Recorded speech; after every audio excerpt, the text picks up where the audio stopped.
Glória a Deus. Como Deus é bom, né? E eterna a sua misericórdia. Irmãos, um segundo detalhe sobre o arrebatamento que traz muita confusão, fora o fato de marcarem data, e nós vimos na quarta-feira passada que é um erro muito grande, esse negócio de marcar a data, né? Traz problemas muito sérios. É a questão, o arrebatamento, ele realmente é somente visto pela igreja, ou o mundo inteiro virá e verá e ouvirá o arrebatamento? A confusão existe, em primeiro lugar, por causa do primeiro texto para onde nós vamos, que é Apocalipse, capítulo número 1. Apocalipse, capítulo número 1. Abra Apocalipse, capítulo 1, versículo de número 7. Apocalipse 1, versículo 7.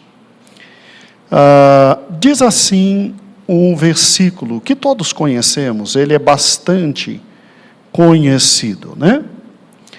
Eis que vem com as nuvens, e todo olho o verá, até quantos o transpassaram, e todas as tribos da terra se lamentarão sobre ele, certamente. Amém. E aí termina o prólogo de todo o Apocalipse, dizendo: eu sou o Alfa, o Ômega, diz o Senhor Deus, aquele que é, era e há de vir, o Todo-Poderoso. Eu creio que o texto dispensa apresentação, né? O texto dispensa comentários maiores. Aqui está dizendo que Jesus virá, porque é óbvio que o capítulo 1 se refere a Jesus Cristo, falando de Cristo, e aqui é muito claro, todos os que defendem que o arrebatamento é visto por todos, eles dizem que aqui está o texto clássico que defende esse ponto de vista. E sejamos francos, o texto é direto, é claro, é simples. Diz que Jesus virá nas nuvens, diz que Jesus, ao vir, todo olho o verá, e diz que todas as tribos se lamentarão sobre ele. E que alguém especial que o traspassou, até estes o verão. Até estes o verão. Aqui então nós temos um texto básico, fundamental, essencial, daqueles que creem que o arrebatamento será visto por todos. Só que, amados irmãos, quando a gente abre Hebreus capítulo 9, volte para Hebreus capítulo 9, nós temos uma questão muito séria, extremamente séria. O capítulo 9 de Hebreus é um dos capítulos mais bonitos da palavra de Deus, porque ele traduz a segurança completa da vida do crente. Porque o capítulo 9 diz, ele fecha todo um conjunto de argumentos que vem desde Hebreus capítulo 1, e nesse conjunto de argumentos, o capítulo 9, ele diz que o Senhor está acima de todas as coisas. E que o Senhor, sim, voltará para a segurança eterna do seu povo. Agora, quando no capítulo 9 você tem o versículo de número 27, você tem aquele texto bíblico claríssimo, que inclusive até de cor nós já sabemos. Assim diz o versículo 27. E assim como aos homens está ordenado morrerem uma só vez, E depois disso, vindo o quê? O juízo. Assim também Cristo, tendo se oferecido uma vez para sempre, para tirar os pecados de muitos. Então aqui está falando de o quê? Está falando de realidades espirituais incontestáveis. Se a pessoa não quer se quedar diante do que está aqui na palavra de Deus, é outra história. Se ele acredita que vai morrer e voltar, e ter reencarnação, aí é um problema dele. A Bíblia é clara, ao homem está ordenado o quê? Uma única vez. Se o indivíduo não acredita que Jesus é capaz de perdoar todos os pecados, aí é um problema dele, porque o texto continua dizendo que ele morreu uma vez só, por todos os nossos pecados. Todos. Ele foi oferecido para tirar os pecados.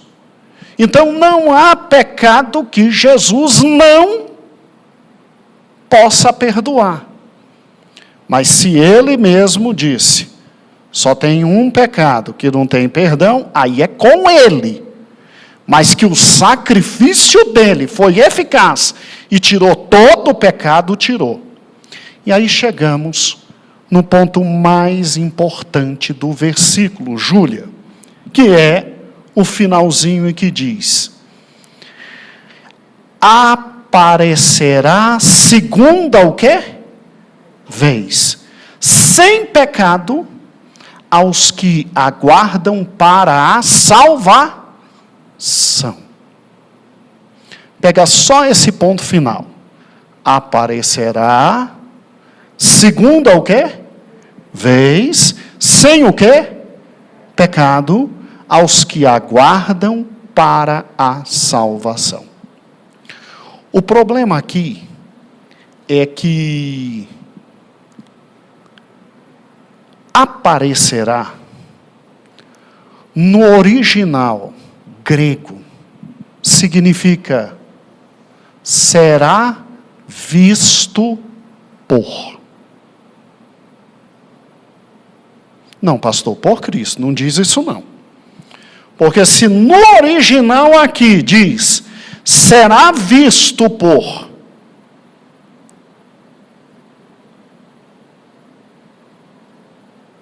aí como é que fica Apocalipse? Porque olha como fica o texto. Assim também Cristo, tendo se oferecido uma vez para sempre, para tirar os pecados de muitos, será visto, segunda vez, aos que, ou por aqueles que aguardam para a salvação. Então eu tenho um texto completamente diferente do outro que diz que todo olho quer. Tá, mas espera aí, quem está dizendo isso, que no original aparecerá, na verdade não é só aparecer, mas é ser visto por. É você, o texto não está dizendo isso. Pois é. Esse é o problema das traduções. Muitas traduções, elas não são feitas de forma fidedigna ao original. E aí, obviamente, que eu trouxe para os irmãos, de onde nós tiramos que aparecerá será visto. Vamos juntos? Aqui está esse comentário. Ele é o volume 10, porque é o comentário de toda a Bíblia, são 10 volumes. Davi, por gentileza, dá um zoom, se for possível. Comentário bíblico Bacon. Ok? Agora pode tirar.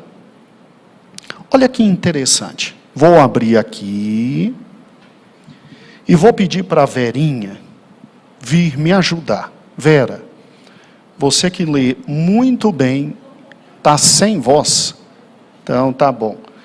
Sorilene, está com óculos para ler? Está sem óculos. Meu Deus. A Joel pode me ajudar? Então, tá bom. Irmãos, olha como é séria a questão do original e das traduções. Porque, vamos juntos. Aqui na página 86, diz exatamente assim. Veja que é Hebreus capítulo 10, versículo quê? 28. Hebreus capítulo 10, versículo 28. Escutem, por gentileza, a leitura. Lê com calma, daqui até aqui, filho. 3 vezes, neste parágrafo, encontramos 3 palavras distintas, também no grego, relacionadas à sua aparição. Comparecer, no versículo 24, se manifestou, no versículo 26, e aparecerá, no versículo 28. Então, no versículo 28, aparecerá. Certinho? Vamos lá. Da Almeida, Revista e Corrigida. Aqui, no versículo 28... presta atenção. Aqui, no versículo o quê? 28. Vamos lá. Encontramos o futuro passivo de orão. Então, aqui no original grego, é o futuro passivo de orel. Continue. Que significa ver. O passivo é ser visto. Então, ver. A tradução deveria não colocar aparecer aqui. A tradução tinha que ter colocado desta forma. Versículo 28, acompanhe. Assim também Cristo, tendo se oferecido uma vez para sempre, para tirar o pecado de muitos, será visto, é ver, será visto, segunda vez, pelos que aguardam a salvação. Então, aparecerá, significa, será o quê? Mas por quem? Por todos? Somente por quem? Será que o mundo aguarda a salvação? Vamos lá. Pastor, mas esse comentarista, comentário bíblico Bacon, fica aqui, Joel, é comentário de pentecostal. Será que esse cara sabe alguma coisa do que está fazendo? Meu filho, os 2 últimos que eu te mandei agora e que você tirou foto. Quem é que comenta? Epístola aos Hebreus, lá embaixo, dá o destaque no nome dele. Richard Taylor. Quem é Richard Taylor? Vamos lá. Qualificação dele, tirada aqui do próprio livro, você vê como é um imbecil qualquer. Vamos lá. Richard Taylor. Professor de Teologia e Missões no Nazarene Theological Seminary, no Kansas, Missouri. Aí continua. Ele é só THB, ou seja, ele é bacharel em teologia, por um dos seminários teológicos mais precisos dos Estados Unidos, que é o Cesar College. Aí ele é bacharel em artes AB, só que não é artes como aqui no Brasil, não. Lá artes é um curso onde você aprende grego, hebraico, latim, e seria como se fosse o curso superior aqui em línguas. Ele é mestre em artes, esse MA ali, de Pasadena College, esse MA é mestre em artes, significa que ele é mestre nas línguas originais, como grego, hebraico. Então, se tem uma coisa que ele sabe, é ler a Bíblia no original. E ele é só doutor em teologia pela Universidade de Boston. Está lá, THD, doutor em teologia pela Universidade de Boston. Então, presta atenção. Vamos lá. Para quem diz que um indivíduo desse sabe pouco, pode voltar agora aqui para mim, filho. Para quem diz que o indivíduo desse sabe pouco, pelo amor de Deus, né, meu amigo? Pelo amor de Deus. Estuda metade do que ele estudou para chegar lá. Se tem uma coisa que ele sabe, é o original. E o original, aqui, aparecer, significa ser visto. Espera aí, pastor, então a Bíblia tem contradição.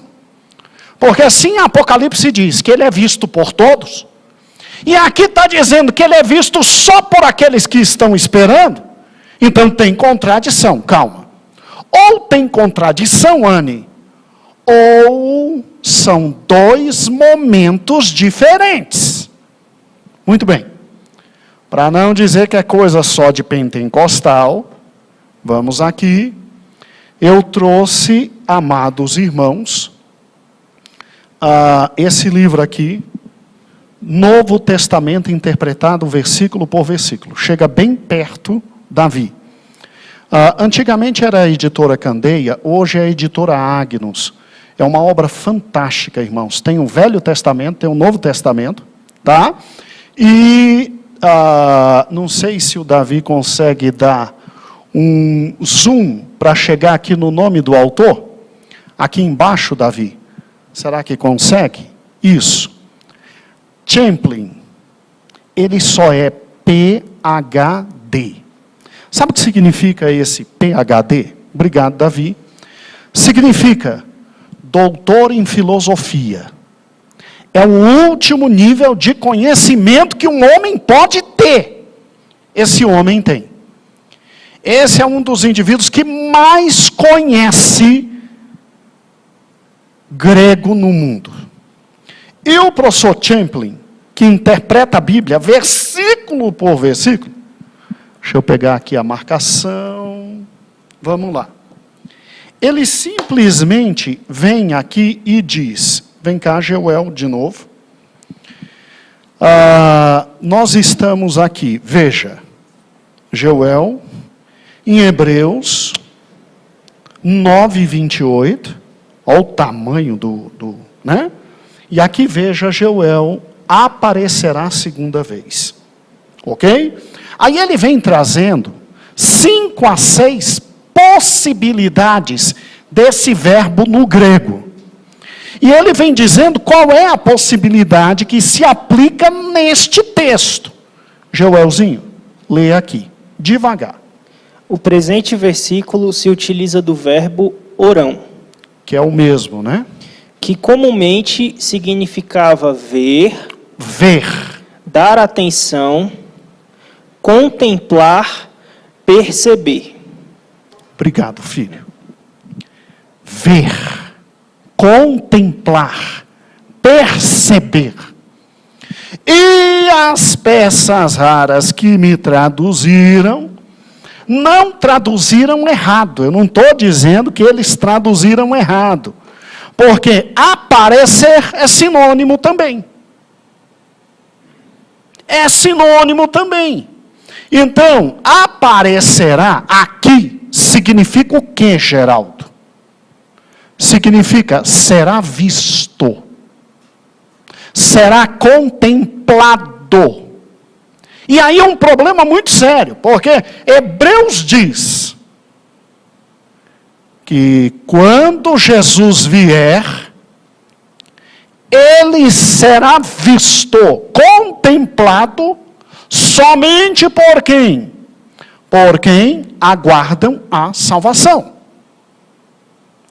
E em Apocalipse diz que quando ele vier, ele será visto por quem? Todo o olho. Vamos lá. A Bíblia é a palavra de quem, irmãos? Então, se uma coisa que a Bíblia não tem é contradição. Os maldosos ateus, eles fazem o que eu acabei de fazer com vocês, Só que eles terminam dizendo, aí ó, contradição. A Bíblia não merece, de maneira alguma, credibilidade. Mais uma contradição. E eles pegam vários textos.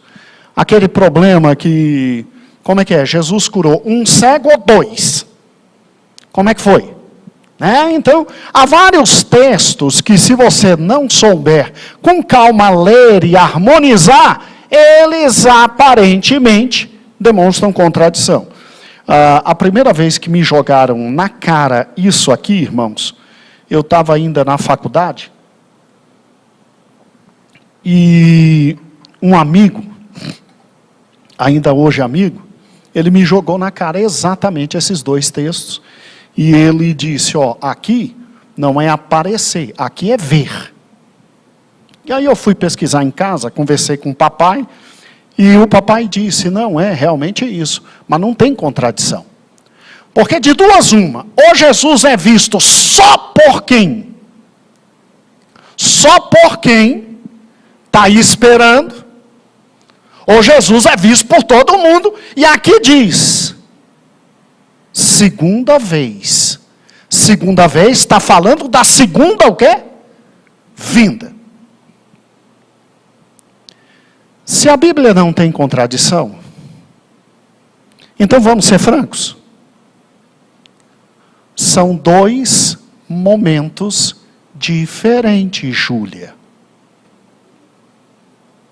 Ou eu acredito que tem contradição e aqui está tudo errado, ou eu acredito na Bíblia e vai ter uma vinda dele que só aqueles que estão aguardando é que vão ver. E vai ter uma vinda que somente não, que todo olho o verá. Ruth, são dois momentos diferentes. São dois momentos diferentes, porque o meu Deus, Ele vela por cumprir sua palavra. Ele não se contradiz. E aí, com base nisso, com base numa leitura séria, profunda do texto bíblico, a gente vê exatamente que são dois momentos. O primeiro momento, aqui de Hebreus, em que literalmente só quem vê é quem aguarda ele, ou seja, a sua igreja, e um segundo momento, em que todo o olho o verá. Como é que se interpreta isso então, pastor? Se aqui você tem a segunda vinda. Por gentileza, meu filho, os slides. Vamos olhar os slides? Linha do tempo, se lembra dessa linha do tempo? Como esquecer, né? A gente usa ela direto, né? Na linha do tempo, Deus simplesmente determinou os tempos para cada momento da sua revelação. E aí, no número 1 ali embaixo, você tem o Velho Testamento, onde Deus falou aos pais pelos profetas. E o próprio Jesus diz que o Velho Testamento termina em João.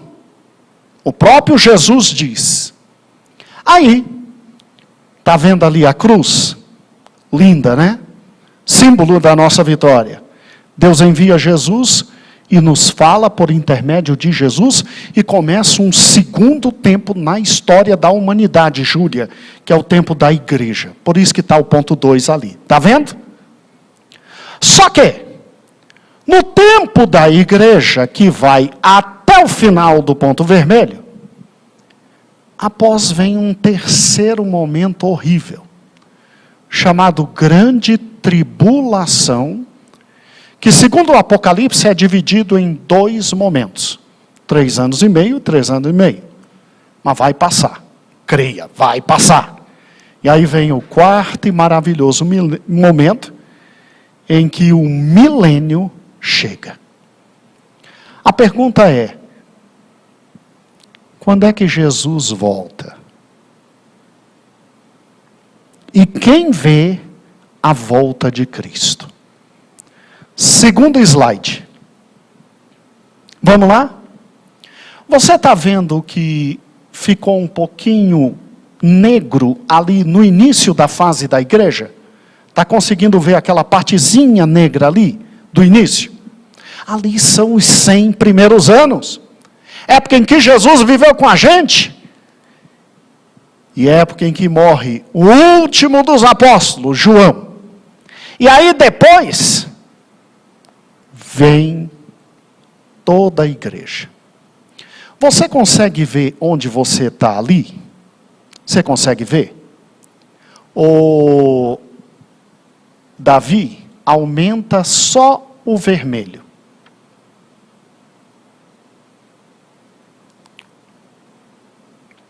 Aumenta o vermelho. Isso. Meu irmão, está vendo ali o finalzinho do vermelho e o início do preto? Está vendo? A gente está bem ali. Está falando sério, pastor? Estou falando sério. A gente está no finalzinho do período da igreja. É bem ali que nós estamos. Preocupe-se não, ele está voltando. E aí Davi volta. O que acontece? Quando terminar o período da igreja, que ele disser, vai filho. Ocorre o que nos ares? Está vendo ali de vermelho? O que ocorre nos ares? O arrebatamento. E ocorre exatamente Hebreus 9, 28, que diz: assim também Cristo, tendo se oferecido uma vez para sempre, para tirar os pecados de muitos, vamos botar no original, será visto uma segunda vez, sem pecado, por aqueles que aguardam a salvação. Nós o veremos no momento do arrebatamento. É piscar e abrir de olhos, mas nós vamos vê-lo. E aí o que acontece? Começa a grande tribulação, que tem um período de 7 anos. No final dos 7 anos, está vendo ali Jesus descendo? Está vendo ali ele descendo? Adivinha com quem ele desce? Com os seus santos, com a igreja. E ali, quando ele desce, aí é o momento de Apocalipse 1 e 7. Aí todo olho o verá. Todo olho o verá. Que aí ele vem e todo olho o verá. Se nós não tivéssemos, porque ali de preto, segunda vinda em glória com a igreja. Se nós não tivéssemos Hebreus 9 e 28, aí só teríamos um único texto dizendo da vinda dele e quem o veria. Mas como nós temos Hebreu para o quê? Salvação. Pastor, mas espera aí, só um pouquinho. Ok, entendi exatamente onde os dois textos se encaixam. Mas qual é literalmente a certeza? No seu capítulo 1, assim diz a palavra do Senhor. Ó como tudo se junta e faz sentido. Em 1 Tessalonicenses, capítulo 1, Paulo diz para a igreja de Tessalônica: olha, parabéns, vocês são fantásticos. Se ouvem tudo que é canto, falar da fidelidade da fé de vocês. Olha que lindo o testemunho que Paulo dá desta igreja. Versículo 5 em diante. Porque o nosso evangelho não chegou até vós tão somente em palavra, mas sobretudo em poder, no espírito, em plena convicção, assim como sabeis ter sido nosso procedimento entre vós e por amor de vós. Ó que lindo! Com efeito vos tornastes imitadores nosso e do Senhor. Sabe o que é Paulo falar isso para uma igreja? Ele que já tinha dito: sede meus imitadores, como eu sou imitador de Cristo. Paulo falou para a igreja de Tessalônica: com efeito vos tornastes imitadores nossos e do Senhor, tendo recebido a palavra, posto que em meio a muita tribulação, ou seja, eles estavam passando por tribulação, com alegria do Espírito Santo, de sorte que vos tornastes modelo. Gente, olha aqui, igreja, eles são o quê? Modelo.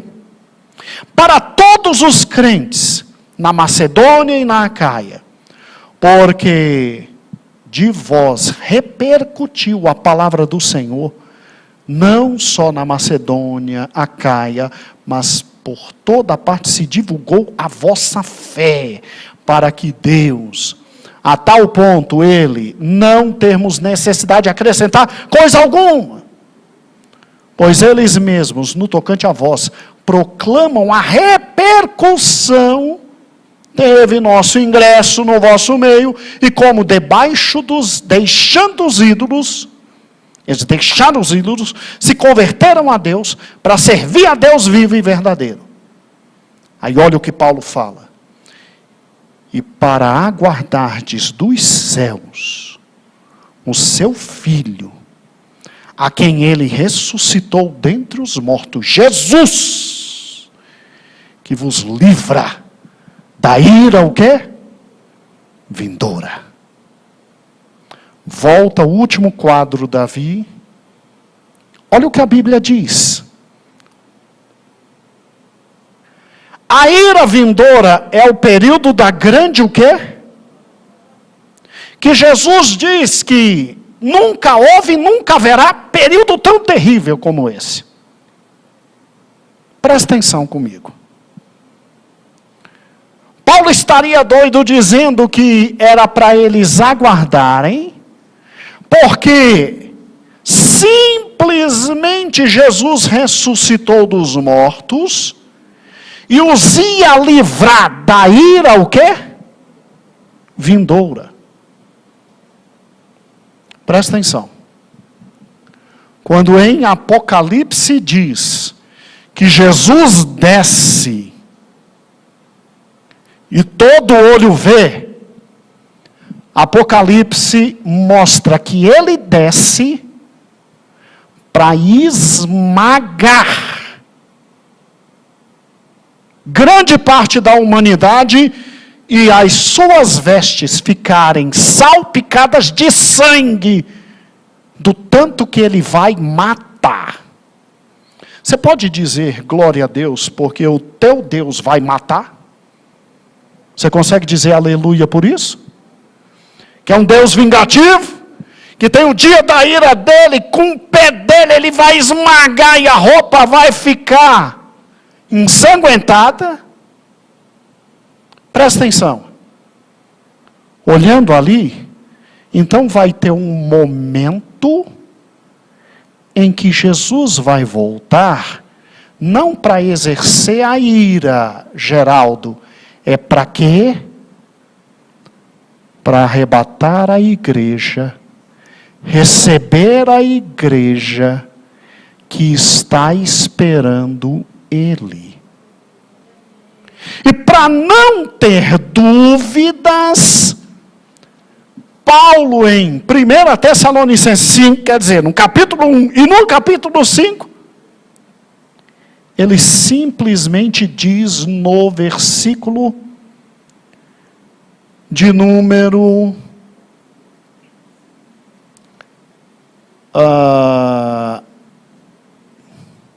9. Porque Deus não nos destinou para o quê? Mas para alcançar salvação mediante nosso Senhor Jesus, o quê? Cristo. Então Paulo está dizendo, volte para mim, Davi. Paulo está dizendo que Jesus volta primeiro para tirar a igreja de um momento de ira que vai ter, e que quando tiver no momento final desta grande ira, ele volta com a igreja para acabar de vez com tudo.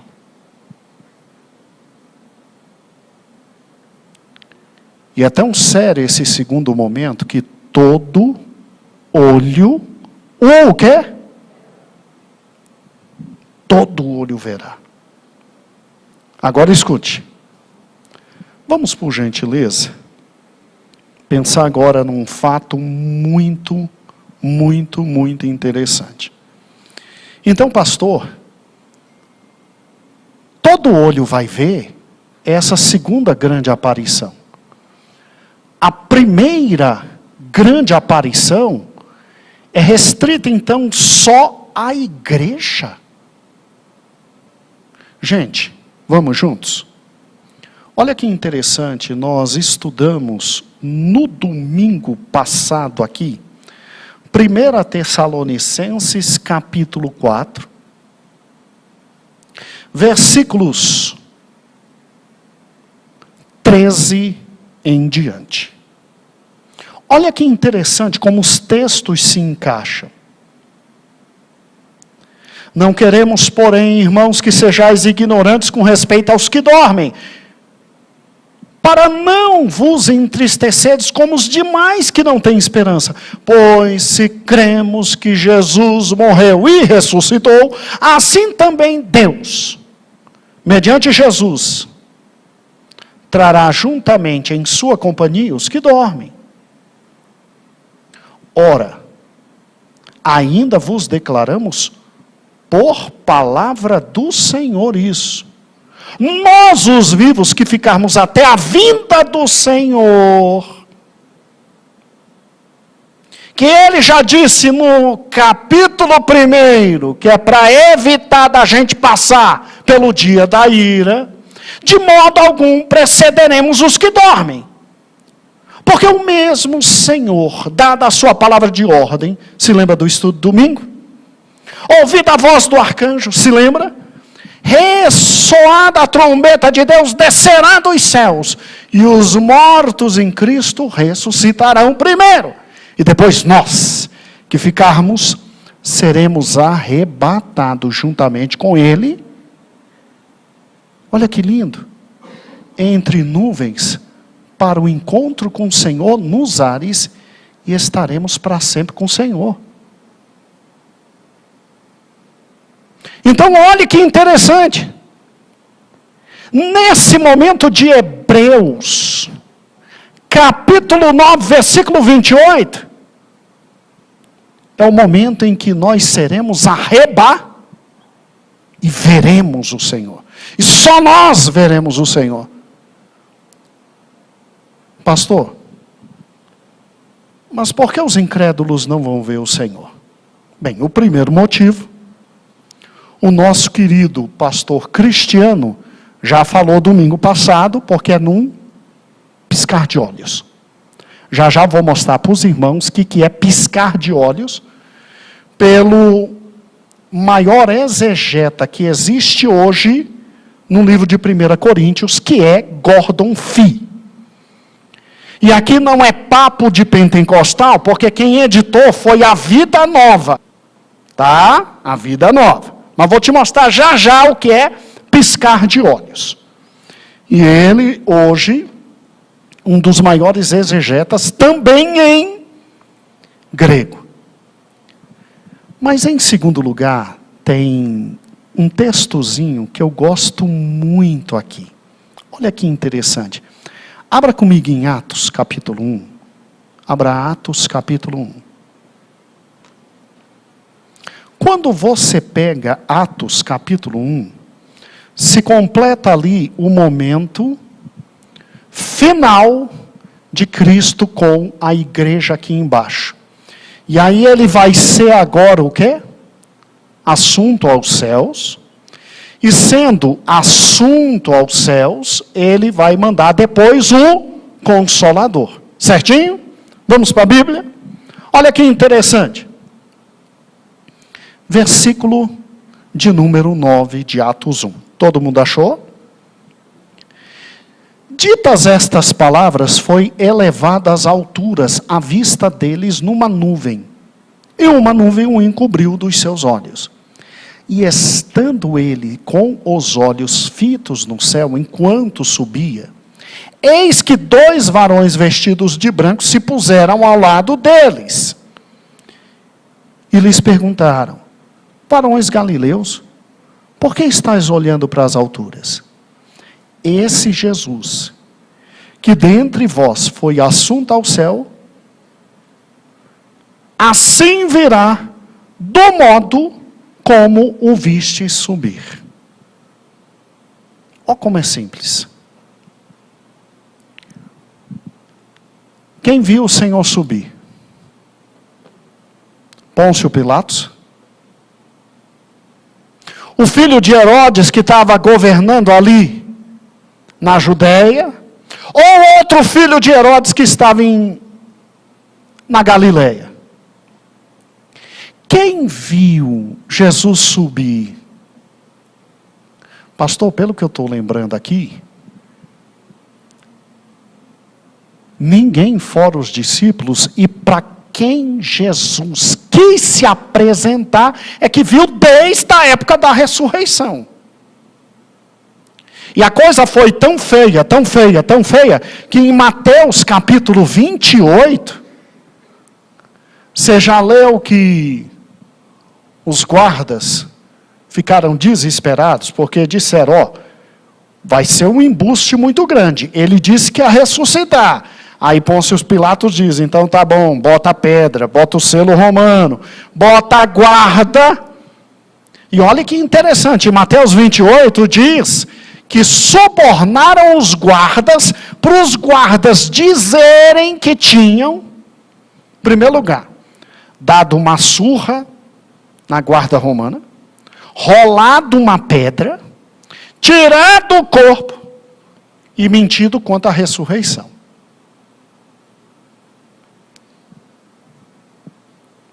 Você sabe por que até hoje a ressurreição de Cristo é objeto de debate? Eu esqueci de trazer o melhor livro sobre ressurreição, mas você pode adquirir, ele é muito grosso, é do N.T. Wright, Ressurreição. Depois eu mando para os irmãos, mas é um debate tremendo, porque Jesus foi visto por poucos, que ele quis aparecer.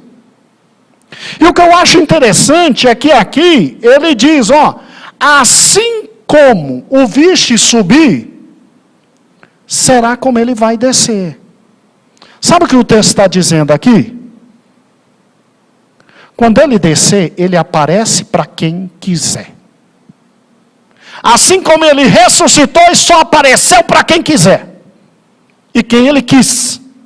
Assim como ele ficou 40 dias com você, e com você, e com você, e com você, e com você, e ele apareceu para quem quis. Então o texto está dizendo, ele vai aparecer para quem ele quiser. E ele aparece o momento que quer, o momento que desejar, e quantas vezes ele quiser desejar. Aparecer. Olha que interessante.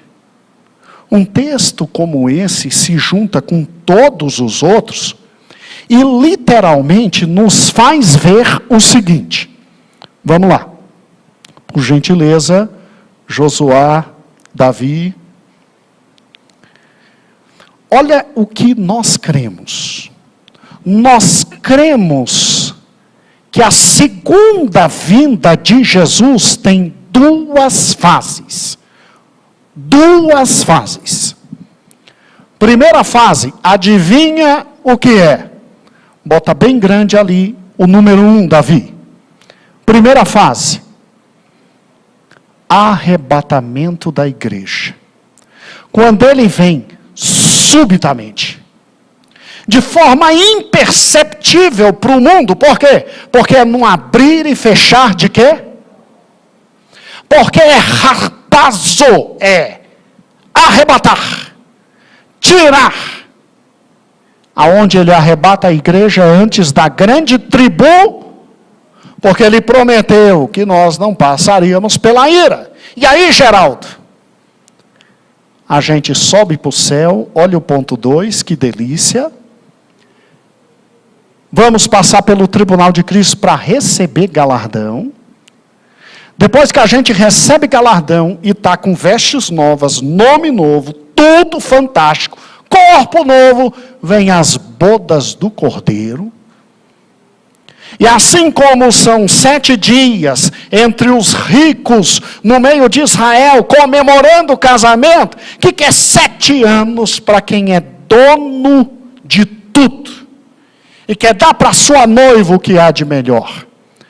Aí terminou as bodas, aí é que vem a segunda fase, aonde ele desce em glória, segunda fase da vinda de Cristo, onde ele desce em glória com a igreja, e aí todo o olho o verá. Enquanto que aqui embaixo, mostra, Davi, o que está acontecendo aqui embaixo. Grande tribulação. Então, olha que fantástico, como os textos se unem. E a maior prova de que não tem como todo olho ver o arrebatamento é 1 Coríntios capítulo 15. 1 Coríntios capítulo 15. Diz de forma muito clara, direta e objetiva. 1 Coríntios capítulo 15. Vamos lá. Pegue comigo. 1 Coríntios capítulo 15, lá no versículo 51 e 52, Joel, você já pode vir chegando aqui para ler de novo. Diz assim, Paulo está falando de ressurreição dos mortos. E aí ele vem no 51 e diz, eis que eu vos digo um mistério, ou seja, algo que ninguém sabia, Deus revelou a mim. Nem todos dormiremos. Porque morte não passa de sono. Deus ressuscita mortos, como eu acordo um filho meu ao estar dormindo. Mas seremos todos transformados. Porque seja ressuscitado ou arrebatado, teremos um novo corpo. Num momento. Num quê? Momento. Num instante. Você sabe o que significa momento? No grego significa átimo, que significa num átomo, no mínimo, no nada, numa fração de tempo impossível de se verificar alguma coisa. E aí Paulo ainda diz, num piscar de olhos. Num piscar de olhos é muito diferente de Cristo descendo e todo olho vendo. para não dizer que é interpretação de pentecostal. Tudo bem que Gordon Fee, irmãos, que pena que eles ficam velhos. Davi, bota bem pertinho aqui. Que pena que fica velho. Gordon Fee, irmãos, bota bem perto e amplia. Gordon Fee é simplesmente um senhor que hoje fala muito pouco. 1 Coríntios, Gordon Fee, Vida Nova. Obrigado, meu filho. Gordon Fee estava na academia quando, no meio dos pentecostais, se dizia que estudar era pecado. Para quem não sabe, esse foi um dos motivos pelos quais meu avô, pai do meu pai, teve que sair da Assembleia de Deus, porque não permitiam que meu pai e os irmãos dele estudassem.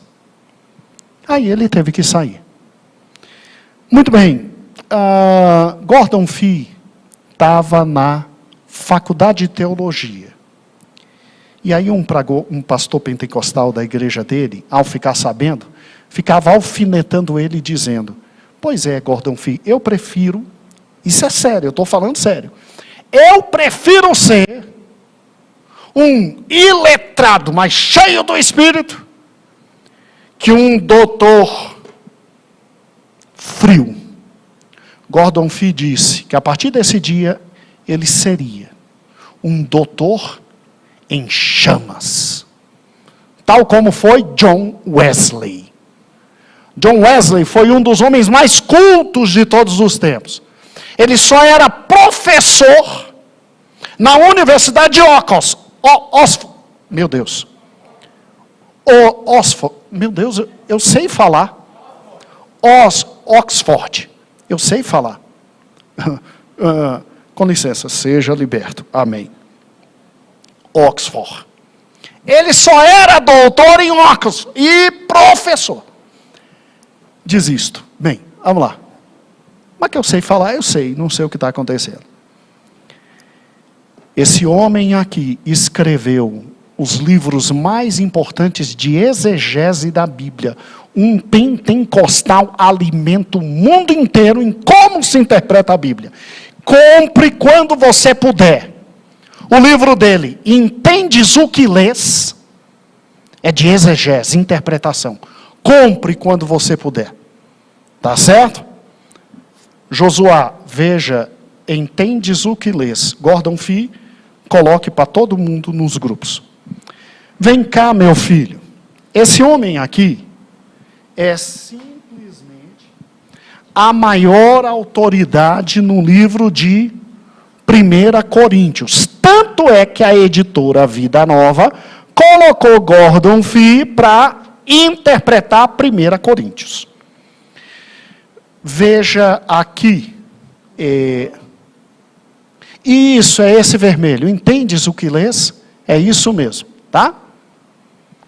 Aqui, ó. Tá vendo aqui, meu filho? Em um instante, em um piscar de olhos. Aí a referência é o 25 e o 26, onde ele explica. Lê com calma aqui. Que significa literalmente... Em um instante. Em um instante. Isso. Aí tem aqui a nota de rodapé. Significa literalmente não cortado, por conseguinte indivisível, dado o tamanho pequeno, átomo, o equivalente a em uma fração de segundo. Então veja, quando Paulo diz em um instante, ele está dizendo em uma fração de quê? E para o povo entender, Paulo diz, num piscar de olhos. Pisca o olho aí. Dá para ter compreensão de algum fato? Como é que o arrebatamento é num piscar de olhos e todo olho verá? Todo olho vai compreender depois. Por isso que são dois fatos diferentes. Agora aqui, ó, um piscar de olhos, a interpretação. Em um piscar de olhos.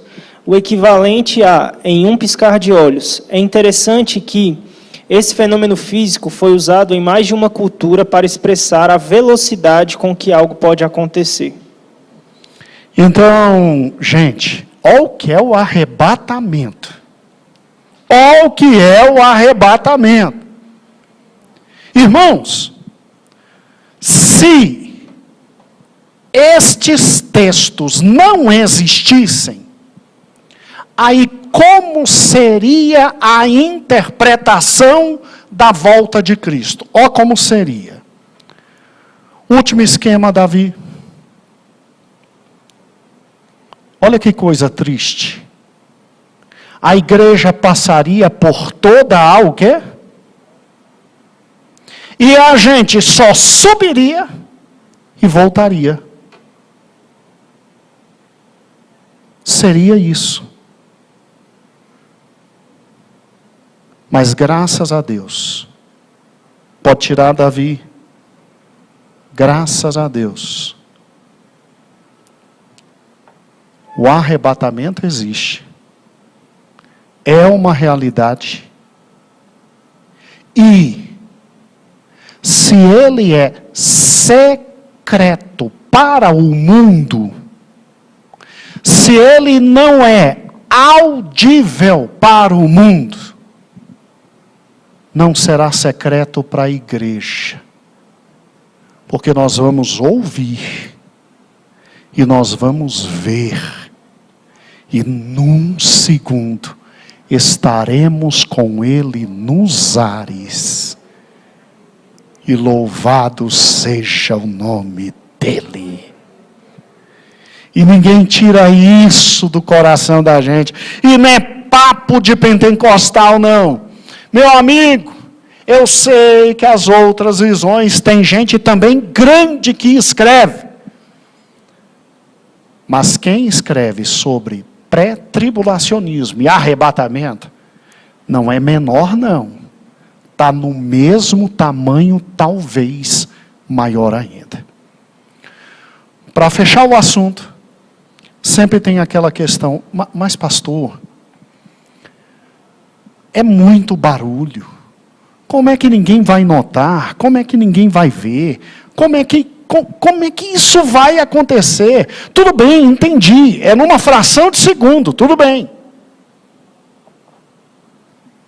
E aí deu para entender.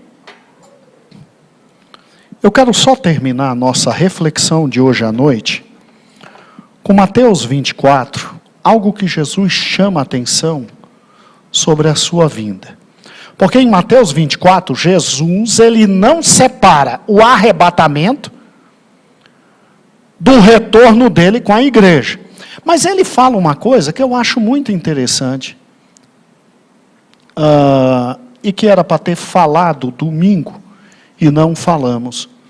Olha o que Jesus diz, olha que interessante, em Mateus capítulo 24. Ele diz assim, versículo 36. Mas a respeito daquele dia e daquela hora, ninguém sabe, nem anjos do céu, nem o Filho, senão o Pai. Mas Jesus dá a dica, pois como foi nos dias de Noé, também será a vinda do Filho do Homem. Eles estavam tão voltados para a vida deles, que eles não notaram o quê? Olha que interessante. Porquanto, assim como nos dias anteriores do dilúvio, comiam, bebiam, casavam, davam-se em casamento, até o dia em que Noé entrou na arca, e não perceberam, senão quando veio o dilúvio e os levou. Assim será na vinda do Filho do Homem. Gente, você já pensou o que Jesus está dizendo? Vá rapidamente para, por gentileza, Gênesis, capítulo de número 7.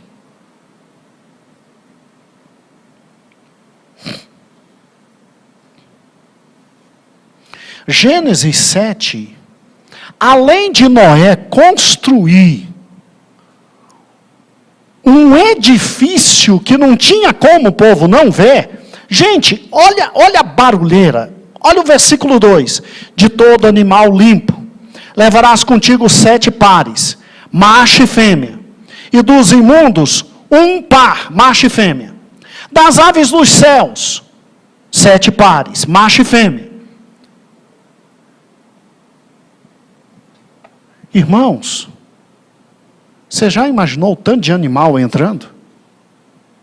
Tudo em silêncio. Tudo quietinho. Irmãos, teve muito barulho. Mas o povo nem percebeu. Jesus disse que eles só foram perceber quando a água veio. Então é perfeitamente possível ter a barulheira que tiver que ter, que só vão perceber depois que não nos encontrarem mais. Arrebatamento, só quem vai ver é a igreja.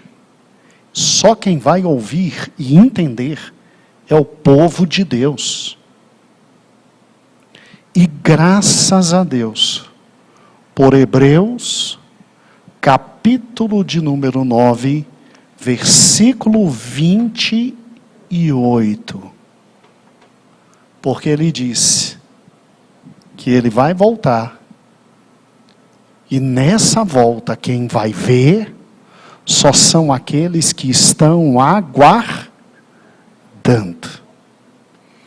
Então, a segunda vinda tem 2 momentos. Hebreus 8 e o quê? 28.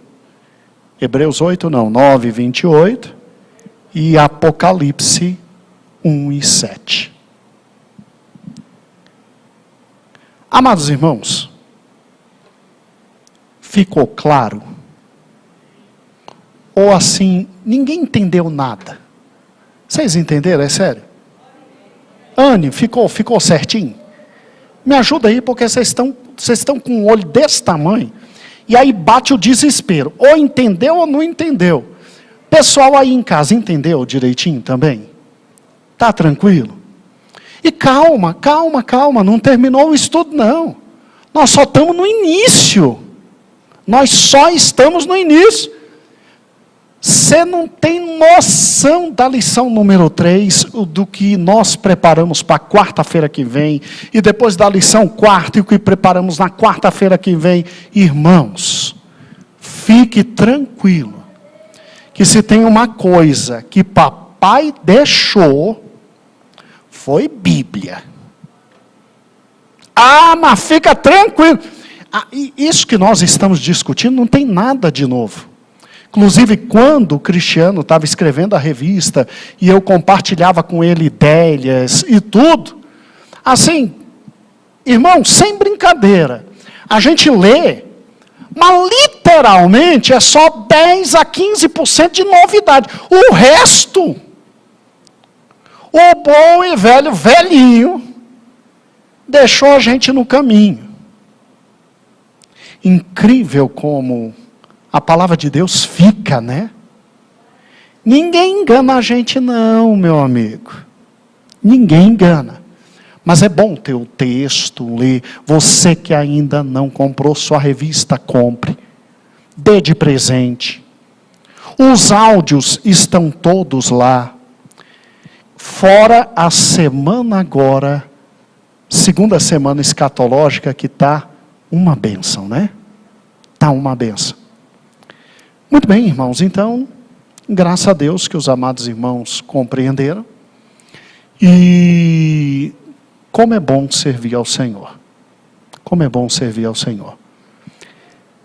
Ele está voltando para nos buscar.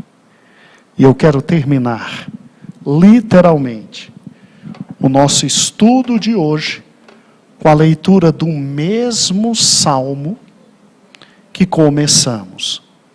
Olha como o Salmo 46 agora ganha um significado absolutamente novo para nós. Abre o Salmo 46. Olha que coisa maravilhosa. Deus é o nosso refúgio e fortaleza, socorro bem presente nas tribulações. Portanto, não temeremos, ainda que a terra se transtorne e os montes se abalem no meio dos mares, ainda que as águas tumultuem, espumejem na fúria e os montes se estremeçam.